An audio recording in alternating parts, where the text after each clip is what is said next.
अस्सलाम वालेकुम व्यूअर्स। यार ज़िंदगी में ना बुज़ुर्गों के पास ज़रूर बैठा करें। बुज़ुर्गों के पास बैठने से ना सीखने को बहुत कुछ मिलता है। बहुत कुछ सीखने को मिलता है। एक दिन मैं अपने बाबा जी सिद्दीकी साहब के साथ बैठा था। मैं उस वक़्त परेशान था। ज़िंदगी के कुछ मामलात ऐसे चल रहे थे, चीज़ों की समझ नहीं आ रही थी।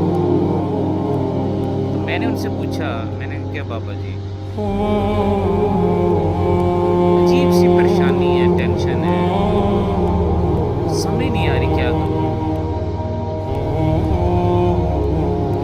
उन्होंने कहा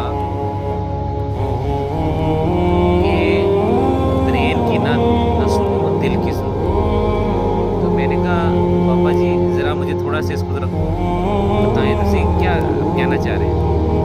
वो कहने लगे कि जो ब्रेन होता है ना, आपका जो दिमाग होता है, जो माइंड होता है, वो कैलकुलेशन करता है।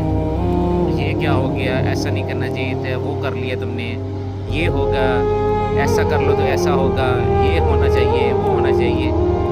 लेकिन जो दिल है ना, दिल आपको बताता है कि अल्लाह पे भरोसा रखो, जो असबाब चीज़ें इख्तियार करो और अल्लाह पे भरोसा रखो।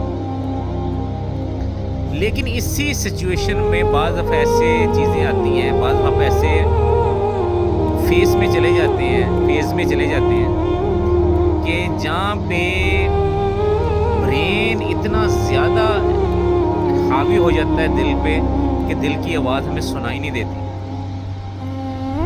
वो दिल चीखता रहता है, कहता रहता है नहीं अल्लाह पे भरोसा रखो, लेकिन जो ब्रेन है उसके बाद वो शैतान भी उसमें शामिल हो जाता है। तो फिर आपको वो पट्टी वो पढ़ाता है ना कि नहीं नहीं तेरी ज़िंदगी ख़त्म हो गई है, वो तेरे तो पल्ले कुछ नहीं हैगा, सब कुछ ख़त्म हो गया, तू दोबारा नहीं लौट सकता। तो इस हालात में निकलना, रहना, इन हालात से निकलना आसान नहीं होता, बड़ा मुश्किल होता है। तो उन्होंने कहा कि हमेशा कोशिश दिल की सुनो, अपने आप को बिजी रखो, माइंड को डाइवर्ट करो, जिसको हम ओवर थिंकिंग कहते हैं ना, ज़्यादा सोची जाना कि बढ़ेगा, मेरा की बढ़ेगा। तो उसके लिए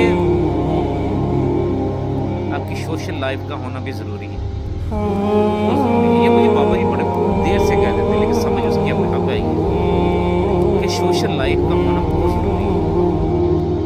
ये आपको बहुत सी चीज़ों से बचा लेती है। और जब अच्छे लोगों की गैदरिंग हो ना, अच्छे लोगों का साथ हो, तो फिर आपका जो वक़्त है ना, वो भी ज़बरदस्त बन जाता है। अगर आप इन चीज़ों से कटेंगे ना, तो फिर तन्हाई में चले जाएंगे। तन्हाई जो है ना, तन्हाई बहुत बुरी चीज़ है, मेरे चाहने वालों, बहुत बुरी चीज़ है। अल्लाह बख्श अम्मी कहती थी कि आफ्ताब, तन्हाई बड़ी बुरी चीज़ है। दिन तो निकल जाता है लेकिन रात नहीं लंघदी है। उन्होंने कहना कि दिन तो लंघ जाता वा पर रात नहीं लंघदी। वो वाकई सही कहने हैं, तन्हाई बड़ी बुरी चीज़ है। अल्लाह करे अच्छे दोस्तों का साथ मिले सबको, और ऐसे मुखलिस दोस्त, मुखलिस बीवी, मुखलिस बहन भाई, माँ बाप के बाद हों कि जब आप किसी तकलीफ परेशानी में उनके कंधे पर सर रखें तो आपको रिलीफ मिलती है, जो आज के दौर में बड़ा मुश्किल है। मुखलिस बहुत कम हो गए हैं, मिलते ही नहीं हैं। जो मिलते हैं ना, उनकी कदर करनी चाहिए। अल्लाह हमें खुलूस अता फरमाए और खुलूस वाले हमें अता फरमाए।